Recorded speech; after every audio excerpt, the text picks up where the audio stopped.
Vamos abrir a palavra de Deus na carta de Paulo aos Romanos, capítulo 13.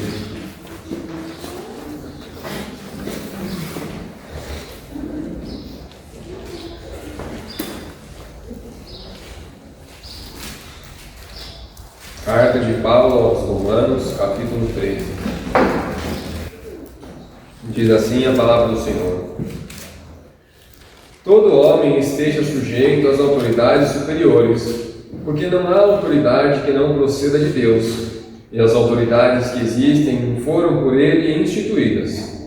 De modo que aquele que se opõe à autoridade resiste à ordenação de Deus, e os que resistem trarão sobre si mesmos condenação, porque os magistrados não são para temor quando se faz o bem, e sim quando se faz o mal.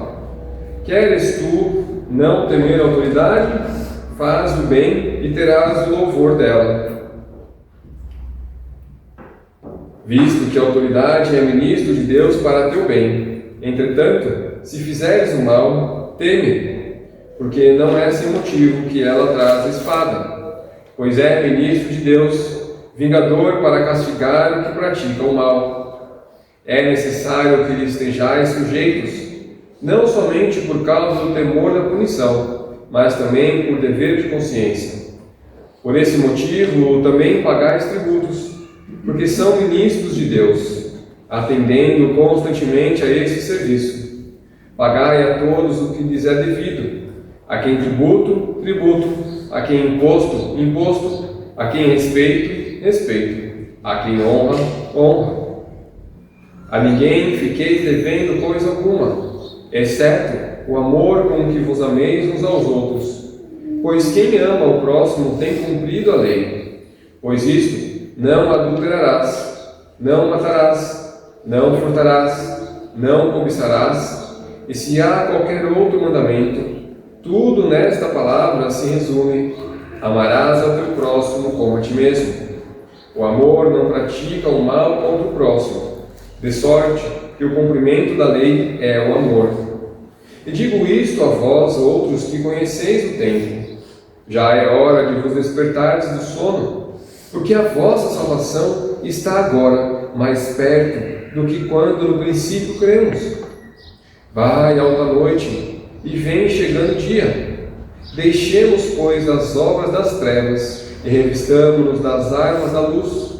Andemos dignamente, como em pleno dia, não em orgias e bebedices, não em impudicícias e dissoluções, não em contendas e ciúmes, mas revestivos do Senhor Jesus Cristo, e nada disponhais para a carne, no tocante às suas concupiscências.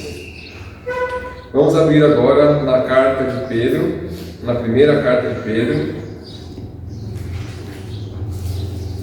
Vamos ler do capítulo 2 até o versículo 10, para relembrarmos o contexto da última pregação da carta de Pedro, e depois leremos do versículo 11 ao 17, no qual está embasado a pregação de hoje. Primeira carta de Pedro, capítulo 2, versículo 1. Despojando-vos, portanto, de toda a maldade e dolo, da hipocrisia, de hipocrisias e invejas, de toda sorte de maledicências, desejai ardentemente, como crianças recém-nascidas, o genuíno leite espiritual, para que, por ele, vos seja dado crescimento para a salvação, se é que já tendes a experiência de que o Senhor é bondoso. Chegando-vos para ele, a pedra que vive, rejeitada sim pelos homens, mas para com Deus eleita e preciosa. Também vós mesmos, como pedras que vivem, sois edificados casa espiritual, para seres o sacerdócio santo, a fim de ofereceres sacrifícios espirituais agradáveis a Deus, por intermédio de Jesus Cristo. Pois isso está na Escritura: eis que põe em Sião uma pedra angular, eleita e preciosa, e quem nela crê não será de modo algum envergonhado. Para vós outros, portanto, os que credes, a preciosidade, mas para os descrentes, a pedra que os construtores rejeitaram, essa veio a ser a principal pedra angular. Pedra de tropeço e rocha de ofensa são estes os que tropeçam na palavra, sendo desobedientes, para que também foram postos. Vós, porém, sois raça eleita, sacerdócio real, nação santa, povo de propriedade exclusiva de Deus, a fim de proclamardes as virtudes daquele que vos chamou das trevas para a sua maravilhosa luz. Vós, sim, que antes não erais povo, mas agora sois povo de Deus, que não tinhas alcançado misericórdia, mas agora alcançastes misericórdia. Agora, versículo 11 e 17, onde ouviremos a pregação da palavra hoje. Versículo 11.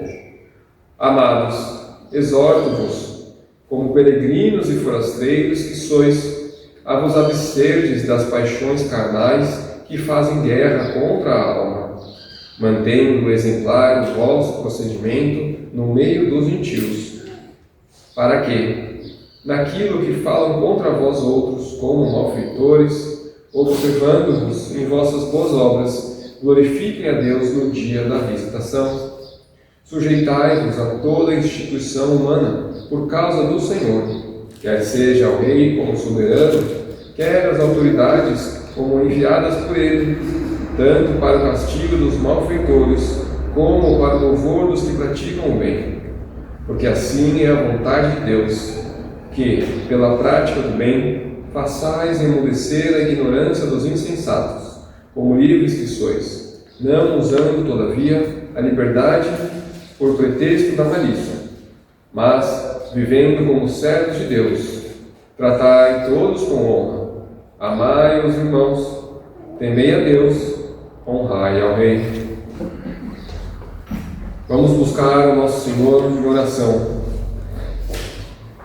Senhor, nosso grande Deus, chegamos aqui agora, nesta parte do culto a Ti, na qual nós podemos ver com mais detalhes a Tua palavra, ouvir melhor a Tua voz, nos dirigindo, nos edificando.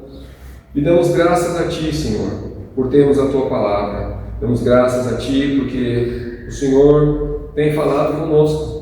Damos graças a Ti porque o Senhor tem providenciado ministros fiéis para pregar a Teu povo, para também nos permitirmos ter o que ouvir, o que ler. Damos graças a Ti pelo reverendo Jonathan Chase, que nos permitiu ter esse sermão escrito para sermos edificados aqui.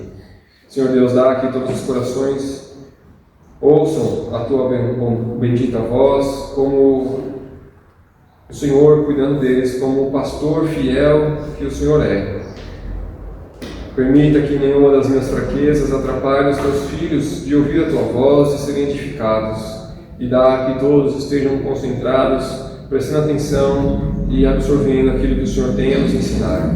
Pedimos isso tudo no nome do nosso Senhor e Salvador Jesus Cristo. Amém. Amém.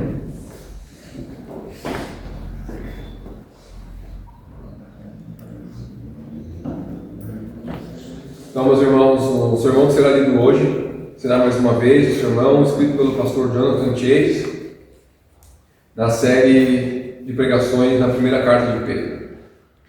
Então, amados irmãos, no Senhor Jesus Cristo, a grande questão que queremos pensar hoje sobre este texto é: como é que nós, cristãos, nos relacionamos com a cultura que nos rodeia? É disso que este texto trata. Talvez vocês já tenham ouvido o ditado de que nós cristãos devemos estar no mundo, mas não ser do mundo. Isso é um ditado bíblico que vem da oração de Jesus no Evangelho de João, capítulo 17. Isso expressa uma verdade sobre os cristãos que vivem dentro deste mundo, como brasileiros, na cultura brasileira, ocupados com muitas das mesmas atividades que os nossos vizinhos, mas, ao mesmo tempo, em um sentido fundamental, nós não somos do mundo. Os nossos valores, as nossas prioridades, as nossas atividades são determinadas pelo reino de Cristo e não pela cultura que nos rodeia aqui hoje. Então, Nós estamos no mundo, mas não devemos ser do mundo. Não devemos andar pela cultura deste mundo. Não devemos fazer as coisas que este mundo faz. Neste texto, no capítulo 2, Pedro nos ensina como viver como cristãos neste mundo. E ele nos mostra o que realmente significa estar nesse mundo, mas não ser deste mundo.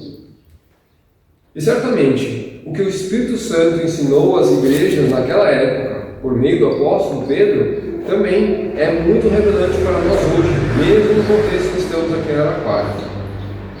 Vamos então lembrar a quem Pedro escreveu essas palavras. Ele estava escrevendo para cristãos perseguidos, dispersos, que enfrentaram hostilidade crescente na cultura ao seu redor, tanto dos seus irmãos judeus, quanto da cultura grega que eles estavam inseridos. E muitos deles, vocês lembram, meus irmãos, tinham perdido as suas casas e seus empregos. Muitos deles tinham sido expulsos de suas guildas, ou como chamamos hoje, associações comerciais, e ficaram impossibilitados de ter o trabalho ou ganha-pão.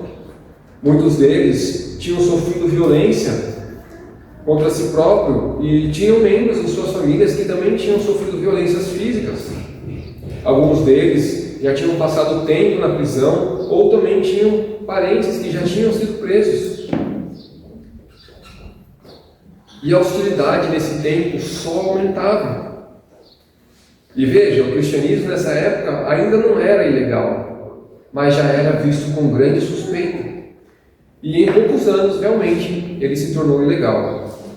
E quando se tornou, foi a primeira de várias ondas de perseguição oficial que as igrejas cristãs suportaram naqueles tempos. Mas, então, com esse contexto em mente, a questão que muitos deles tiveram de enfrentar foi: como nos relacionamos com o mundo que nos rodeia? E essa é a nossa pergunta também. Deve ser sempre.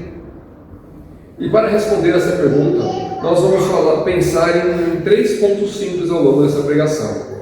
O primeiro deles é a nossa identidade. Pedro diz que somos estrangeiros e exilados. O segundo é o nosso contexto.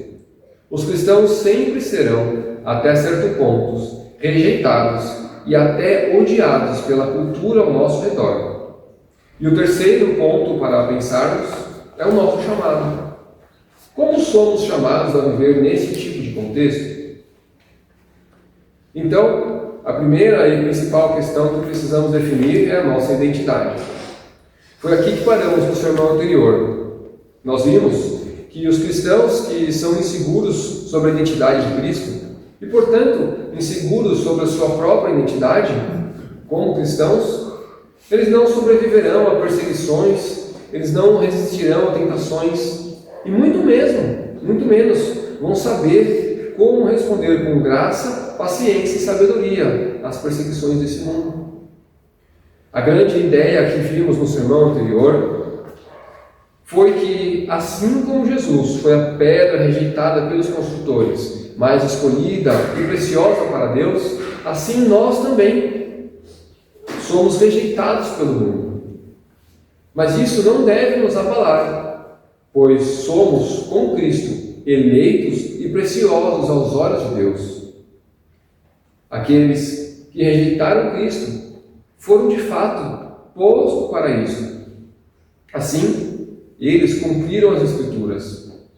E conforme as mesmas Escrituras, aqueles que confiam nesta pedra, que é Cristo, jamais serão envergonhados.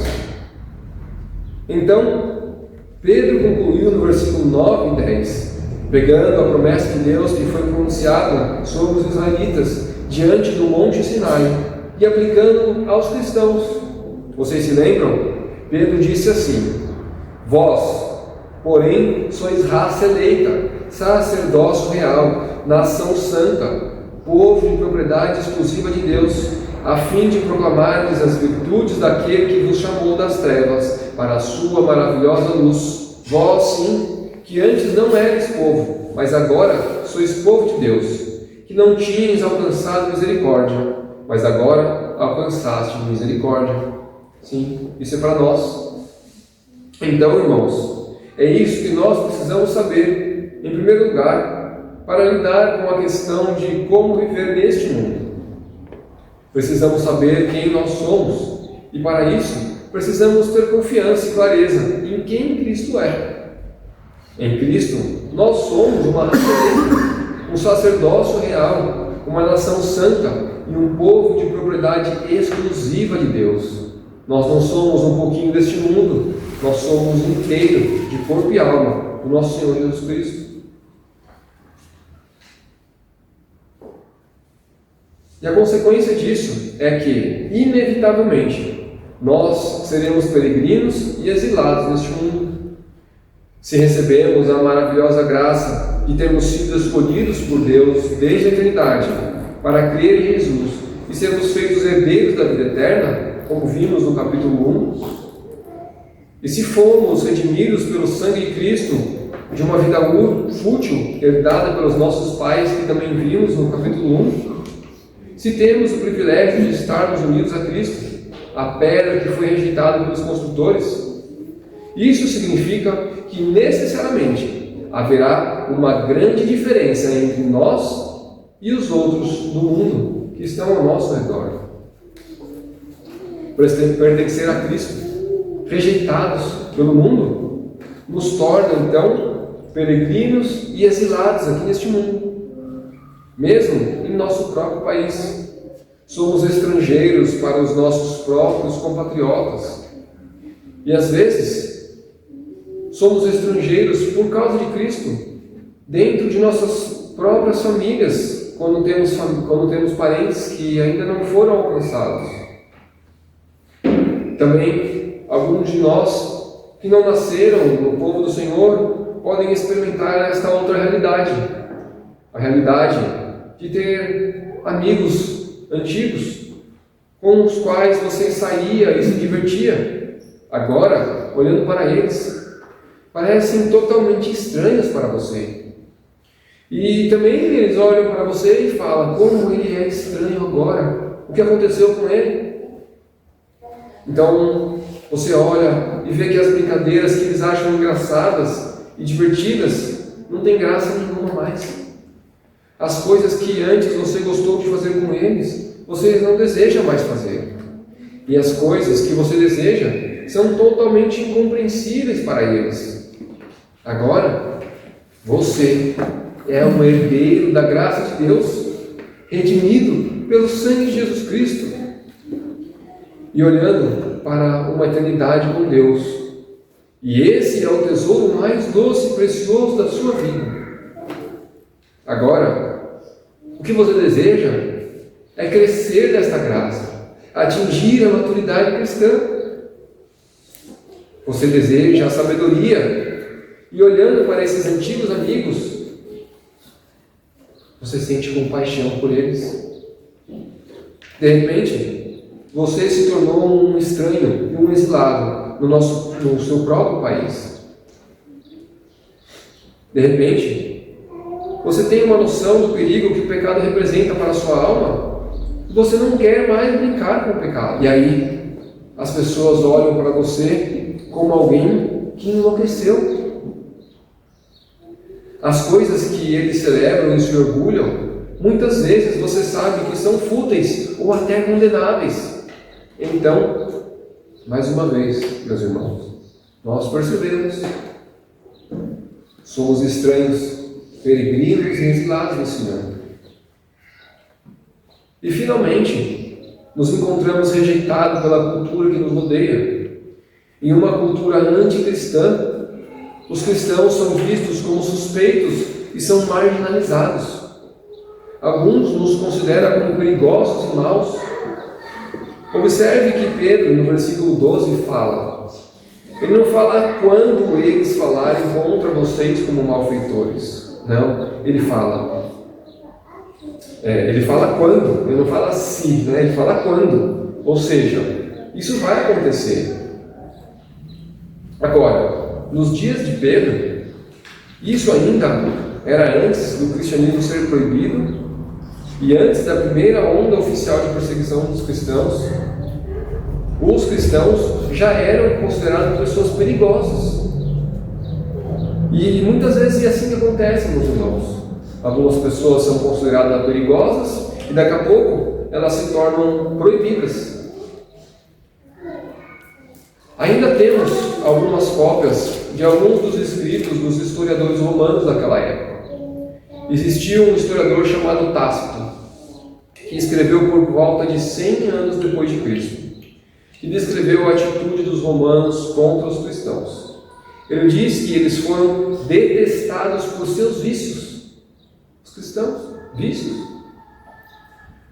Quando a cidade de Roma pegou fogo no ano de 64, possivelmente no mesmo ano que Pedro estava escrevendo essa carta, os romanos inicialmente suspeitaram de o próprio imperador Nero ter causado o fogo. Mas ele criou uma história de que foram os cristãos que começaram o fogo.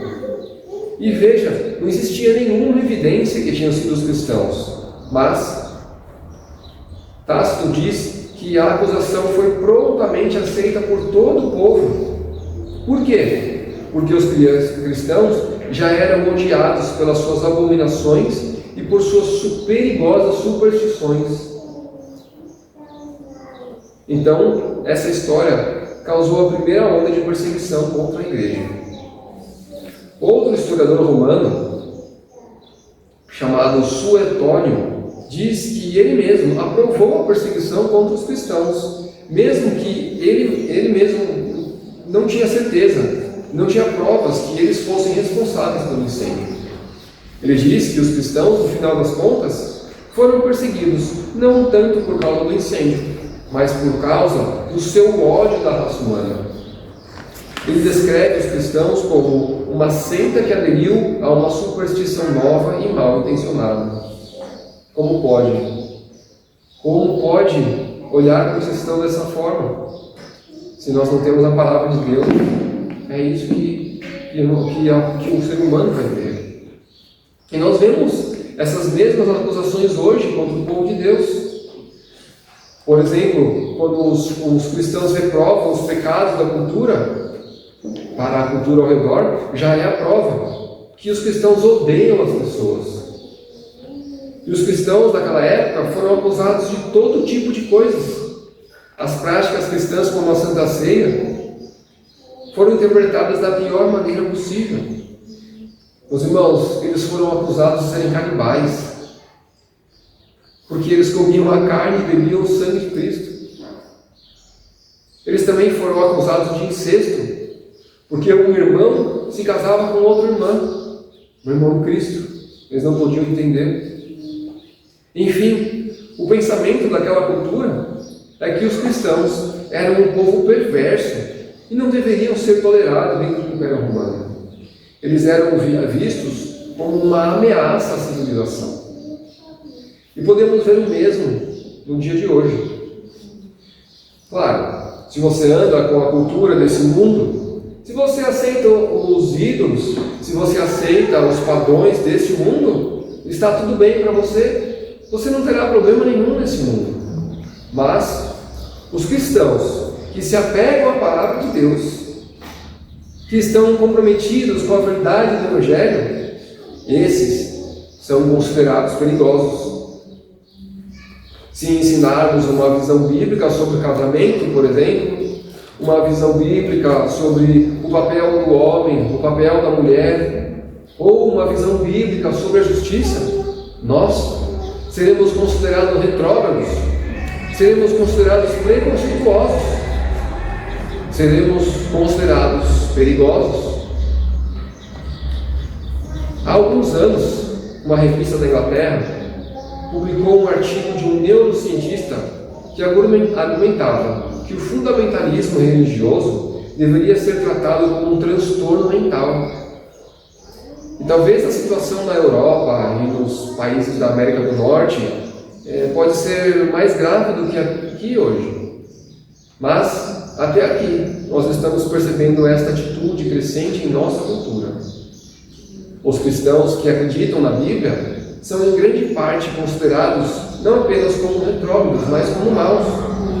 Vemos, por exemplo, o que falam sobre educação domiciliar, que falam sobre as escolas que são verdadeiramente cristãs, são cada vez mais chamados de abuso infantil. São considerados perigosos. Quem vai na universidade provavelmente ouve: saia da nossa cidade, saia do nosso país. Eu não estou dizendo que hoje nós vivemos uma situação tão grave como foi a situação dos cristãos naquela época em Roma, mas, certamente, somos considerados estranhos por muitos. Somos considerados problemáticos e perigosos para a sociedade. E as consequências práticas disso estão se tornando cada vez mais concretas. Veja o esforço que o governo atual está demonstrando para criminalizar a educação domiciliar. Os poderes hoje inventam termos como discurso de ódio. Para quê? Para limitar a expressão dos cristãos. E isso pode certamente piorar. Se nós sairmos do nosso país e formos lá para a Índia, os cristãos são considerados os membros daquele país da parte mais baixa da sociedade. Podem ser chamados de os intocáveis, porque ninguém não quer nem sequer tocar neles. E na China, neste momento, os cristãos que se recusam a se identificar com a igreja cristã oficial de lá, que é totalmente controlada pelos comunistas, são vistos como desordeiros e agitadores. Hoje, pastores e presbíteros das igrejas reformadas estão na cadeia. Um pastor está servindo uma sentença de 10 anos e outro presbítero uma de 4 anos, simplesmente por publicar panfletos cristãos. Isso pode acontecer mesmo dentro de uma nação que é nominalmente cristã. Vamos pensar nos reformados durante a Reforma, em 1500, que foram expulsos de suas terras, desapropriados de suas propriedades, enforcados, queimados na fogueira, chicoteados. Tiveram até alguns que tiveram as línguas cortadas em 2. E por quê? Porque eles quiseram reformar a igreja, quiseram trazer a igreja de volta, porque a Bíblia fala para fazer. Então, meus irmãos, nós nunca podemos pensar que estamos seguros de nossa própria cultura, até mesmo em uma cultura nominalmente cristã. Reconheçam isso, então, que Pedro está dizendo: nós somos peregrinos e exilados, temos que nos acostumar com isso. Quem quiser servir a Cristo conforme a sua palavra, será visto como um estranho. Não podemos estar confortáveis em nossa cultura. Sim, somos cidadãos desse país. E sim, devemos lutar para o bem do nosso país. Podemos e devemos nos envolver na política, nas conversas culturais. Devemos orar para a conversão do nosso país, como Cristo nos ensinou. Cristo disse: venha ao teu reino. Desejamos ver a vontade de Deus entronizada em nossa cultura. Queremos ver a transformação da nossa cultura e não devemos perder a esperança que isso aconteça. Mas nós não devemos nunca nos tornar confortáveis. Sempre haverá oposição e muitas vezes lidamos com a realidade que a nossa cultura nos considera como inimigos e não como cidadãos. Veja, meus irmãos, a nossa primeira e principal cidadania está no céu. Nós somos cidadãos do céu. Somos chamados a viver como cidadãos do reino de Cristo. O nosso estilo de vida, os nossos valores, as nossas prioridades, as nossas atividades, as nossas palavras derivam do reino de Cristo e não da cultura que nos rodeia. Portanto, a questão é: como devemos nós, como cristãos, responder a isso? E a resposta de Pedro, nos versículos 11 e 12, é: se eles vos insultem, insultai-os de volta. Se brigam, briguem de volta. Deem um soco neles mais forte do que eles deram a vocês. não é essa a resposta de Pedro. A resposta de Pedro é: procure com todas as suas forças fazer o bem entre eles. Vamos ler versículos 11 e 12 novamente. Amados, exorto-vos, como peregrinos e forasteiros que sois, a vos absterdes das paixões carnais que fazem guerra contra a alma, mantendo exemplar o vosso procedimento no meio dos gentios, para que, naquilo que falam contra vós outros como malfeitores, observando-vos em vossas boas obras, glorifiquem a Deus no dia da visitação. O desafio diante da igreja, quando ela sofre de perseguição, não é somente se manter firme em sua fé, professando o nome de Cristo. Isso já é difícil, mas só de chegar nesse ponto, certamente muitos cristãos superficiais e nominais simplesmente apostatarão. Agora, o desafio maior do que se manter firme na sua confissão é o de fazer como Cristo nos ensinou e retornar o bem pelo mal, dar a outra face. Será que nós temos a maturidade cristã para não somente nos manter firmes em nossas convicções cristãs e preparados para sofrer pelo nome de Cristo, mas ainda de retornar o bem pelo mal? De responder com calma evangélica, cheia da graça de Deus a esse mundo? Veja, é isso que Pedro chama esses cristãos a fazer. Versículo 12 novamente. Mantendo exemplar o vosso procedimento no meio dos gentios, para que, daquilo que falam contra vós outros, como de malfeitores, observando-vos em vossas boas obras, glorifiquem a Deus no dia da visitação.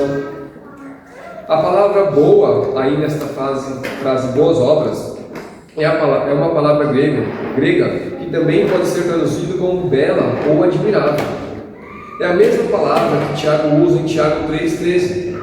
Quem entre vós é sábio e inteligente, mostre mansidão e sabedoria, mediante condigno proceder às suas obras. Nosso chamado como cristãos, como cidadãos do reino dos céus, é de contradizer todas as calúnias e suspeitas que o mundo tenha contra nós pela prática do bem. Viver uma vida honesta e honrosa para a glória do nome de Cristo, isso é o que devemos fazer. E não temos nenhuma garantia de que isso vai dar fim à nossa perseguição. E veja, nossos irmãos cristãos daquela época viveram dessa forma e sofreram.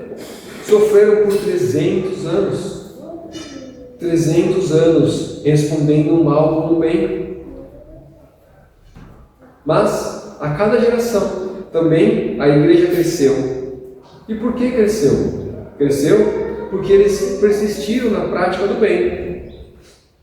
Foram os cristãos que resgataram os bebês recém-nascidos que eram abandonados no lixo.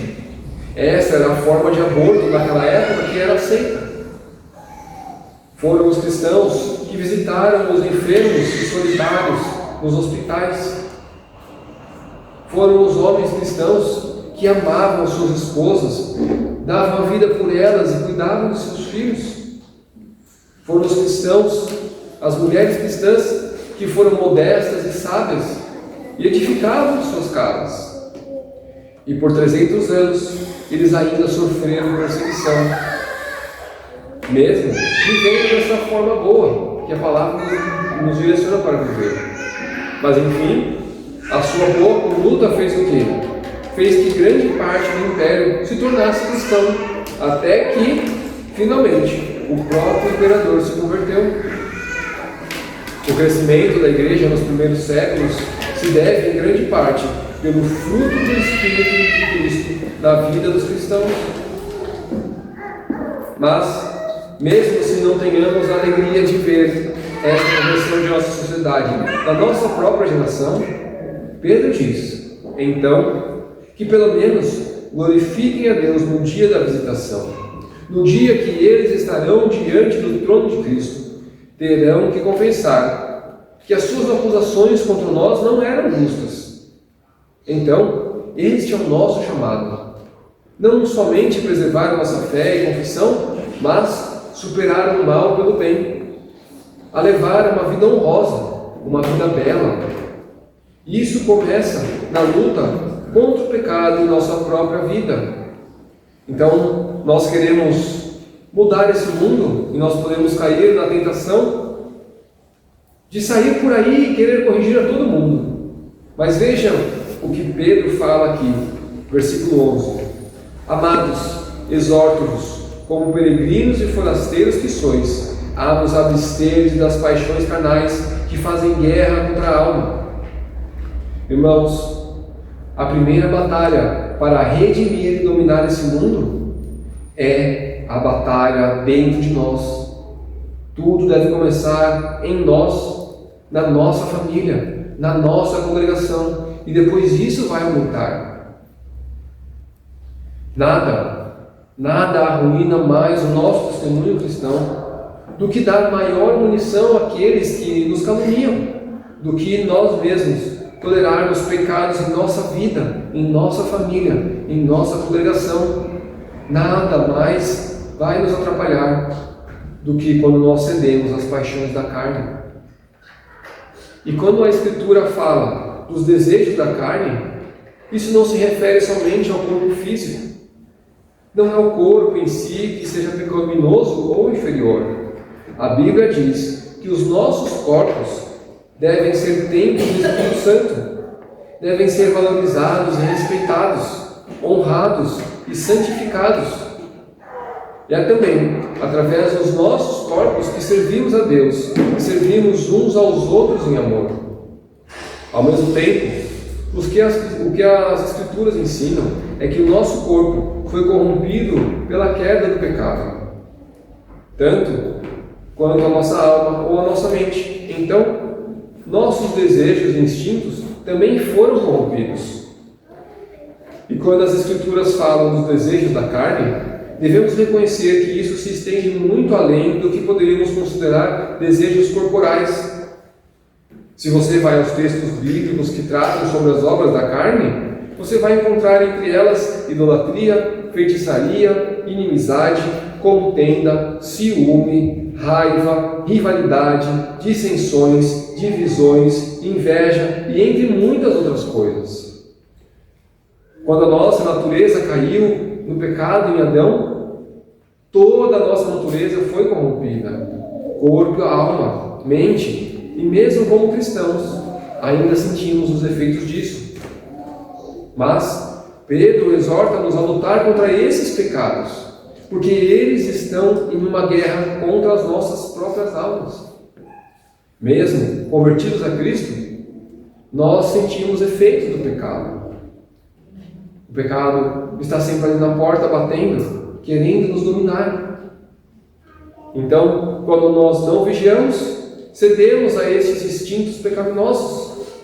Eles podem naufragar totalmente o nosso testemunho cristão e dar a justa causa para aqueles que nos caluniam.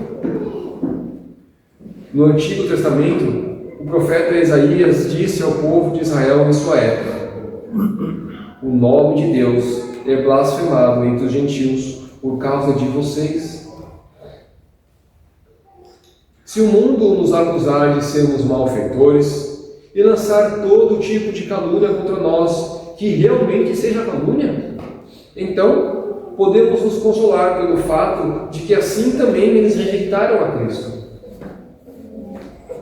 Nós não podemos controlar o que falam sobre nós, mas se o mundo falar mal de nós, porque eles têm certeza, porque eles observam na igreja uma cultura de tolerância para o pecado, encobrimento de pecado, escândalos sexuais, rivalidades, orgulho, ganância, então eles terão um motivo real para falar de nós. E Pedro nos exorta, então, pensando nisso, a travar nossa primeira e principal guerra contra o mundo, como se encontra em nossa própria carne. Para nós, Pedro nos encoraja para nos abstermos das paixões e impulsos que destroem a nossa alma. Nós devemos lutar contra esses impulsos, porque eles estão lutando contra nós, contra a nossa identidade cristã. Então, meus irmãos, mate o pecado que há em vocês, ou então o pecado vai te matar. E uma aplicação particularmente difícil em relação a isso é o nosso relacionamento com o governo civil. Quando o governo civil se vira contra os cristãos, existe uma tentação muito forte de a gente se tornar revolucionário, rebelde contra o Estado. E os cristãos estavam sendo acusados exatamente disso, já pelo fato que eles não confessavam César como o Senhor Supremo. Eles foram acusados de insubordinação e revolução. Mas veja o que Pedro diz sobre isso, versículo 13 a 15. Sujeitai-vos a toda instituição humana por causa do Senhor, quer seja o rei como soberano, quer as autoridades como enviadas por ele, tanto para castigo dos malfeitores, como para louvor dos que praticam o bem. Porque assim é a vontade de Deus, que pela prática do bem façais emudecer a ignorância dos insensatos. O que Pedro diz aqui, você pode encontrar em muitos outros lugares na Bíblia, tanto no Antigo como no Novo Testamento. Cristãos são chamados a serem cidadãos do bem, submissos às autoridades, obedientes, fiéis pagadores dos seus impostos, promotores de toda a ordem de paz. E admito que nem sempre isso é difícil, isso é fácil de aplicar, em geral é difícil. No Brasil hoje, vivemos em um país constitucional, então é diferente de Roma. Se as autoridades desprezam a Constituição ou outras leis, elas devem ser confrontadas e não simplesmente obedecidas. E isso então nos leva à sabedoria. Nós devemos confrontá-las com sabedoria, da forma correta. E temos o dever, como cidadãos, de proteger e promover a liberdade que outras gerações conquistaram para nós. Às vezes, conquistaram a um grande custo de vida e sofrimento. Fazemos isso não somente por nós mesmos, mas por nosso próximo também, por amor da nossa sociedade. Mas, até isso, nós devemos fazer com espírito de submissão e integridade. Veja, as autoridades devem saber das nossas orações por elas e de nosso desejo de viver submissos. Devemos fazer tudo ao nosso alcance para cultivar bons relacionamentos com os poderes governantes de nossa nação e de nossa cidade. E não devemos participar de um espírito revolucionário, meus irmãos. Existe uma grande diferença entre as palavras reforma e revolução. Nós queremos proteger e promover a boa ordem. Nós não queremos derrubar a boa ordem, como a revolução quer. A Bíblia mostra repetidamente que, mesmo por todo o mal que um governo legítimo pode praticar, a revolução e a anarquia ainda são piores do que isso. Olhem para os países que passaram por revoluções comunistas. Vocês já acham que eles eram melhores antes ou depois da revolução? Então, Pedro também lembra estes cristãos da função importante do governo civil. Eles são ordenados por Deus. Eles têm seu ofício dado por Deus. Pedro diz, lembre-se, no contexto do Império Romano, que cruelmente perseguiu os cristãos. Mesmo assim, o ofício que eles têm, mesmo que abusem para o mal, é de punir os malfeitores e elogiar os que praticam o bem. Isso pode parecer uma palavra bem insensível para os cristãos perseguidos. Mas Pedro sabia o que era sofrer perseguição. Já tinha sido açoitado, e preso por causa de Cristo. E no final, ele ainda seria crucificado debaixo de Nero. Mesmo assim, Pedro diz: devemos lembrar que as autoridades têm um ofício legítimo de Deus. E na prática, muitas vezes, um soldado comum, um policial comum, de fato, ele realmente tem no seu principal interesse castigar os malfeitores e promover a paz e a ordem. Estão praticando o bem, não somente. Então, praticando o bem, nós não somente damos um bom testemunho sobre Cristo, mas temos também uma boa esperança de ganhar o favor das autoridades locais. Por outro lado, o cristão que sucumbir em raiva e amargura e permitir isso, vai ter um espírito guiado para um espírito revolucionário. Vai acabar enfrentando a espada que o governo legitimamente carrega. Vai ser castigado, merecendo ser castigado. E neste texto, Pedro nos dá 2 princípios essenciais para o nosso relacionamento com o governo civil. O primeiro, começando novamente no versículo 15, diz assim: porque assim é a vontade de Deus, que pela prática do bem façais emudecer a ignorância dos sensatos, como livres que sois, não usando, todavia, a liberdade por pretexto de malícia, mas vivendo como servos de Deus. O primeiro princípio é que o cristão é um cidadão livre. Não devemos ter uma atitude servil para com o magistrado civil, uma atitude servil para com o magistrado civil. Somos chamados para a liberdade e devemos agir como homens livres. Então, nenhuma lei humana tem autoridade absoluta sobre nós. Vamos pesar as coisas. Vamos pesar nossos deveres como cidadãos, como pais, como mães, como pastores, e buscamos fazer a vontade de Deus nisso. Devemos viver como homens livres para isso. Mas não devemos usar essa liberdade para agradar nós mesmos ou como um pretexto para o mal, mas devemos usar com integridade, como servos de Deus. Martinho Lutero uma vez disse: um cristão é um senhor perfeitamente livre de todos, não sujeito a ninguém. Um cristão é perfeitamente obediente, servo de todos, sujeito para todos. O segundo princípio está no último versículo 17. Há uma distinção fundamental no respeito e honra que devemos ao magistrado, e no temor e obediência absoluta que devemos a Deus. Veja o que está escrito no versículo 17. Tratai todos com honra, amai os irmãos, temei a Deus, honrai o rei. Vocês ouviram essa distinção? Tratai a todos com honra. Esse é o nosso papel como cristão. Qualquer cidadão, qualquer vizinho merece a nossa honra. Aos irmãos da igreja já é diferente. Nós devemos mostrar não somente honra, mas também amor.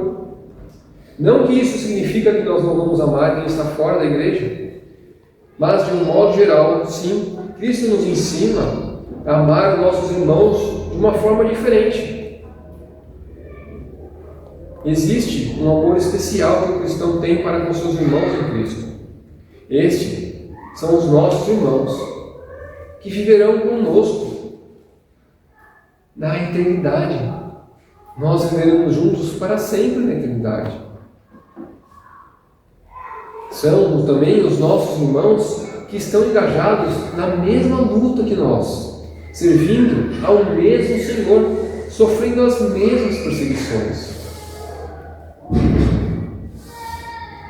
E agora, então, ao magistrado civil, o que Pedro diz? Temei a Deus, honrai o rei. O cristão não deve temer o magistrado civil, mas honrá-lo. Nossa obediência não é uma obediência servil, medrosa, mas a obediência de homens e mulheres livres, que reconhecem que em Deus nos chamou a honrar as autoridades civis.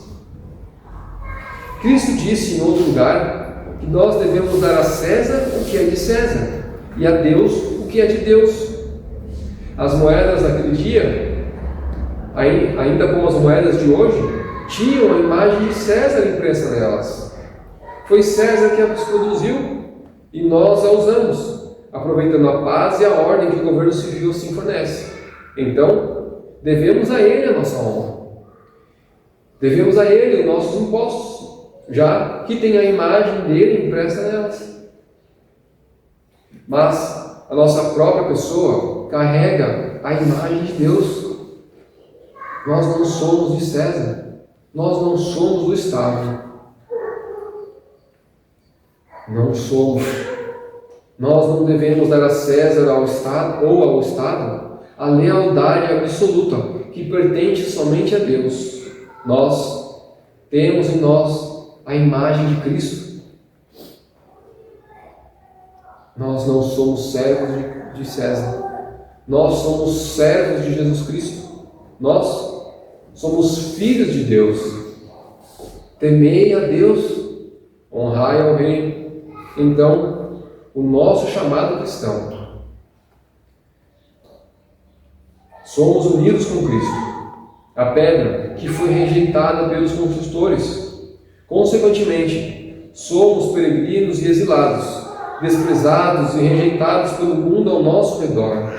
Somos chamados para fazer o bem, para a honra de Cristo e para a promoção do seu reino, a sua vontade nessa terra e em nosso país. É isso, meus irmãos. Tudo isso que nós vimos aqui, tudo isso que Pedro nos falou, nós podemos fazer porque Cristo morreu por nós, porque Cristo enviou o seu Espírito para nós. Tudo isso que Pedro nos ensinou nessa pregação hoje, nós devemos fazer temendo a Deus, para a glória do Senhor Jesus Cristo. Para isso que foram feitas todas as coisas. Amém. Amém.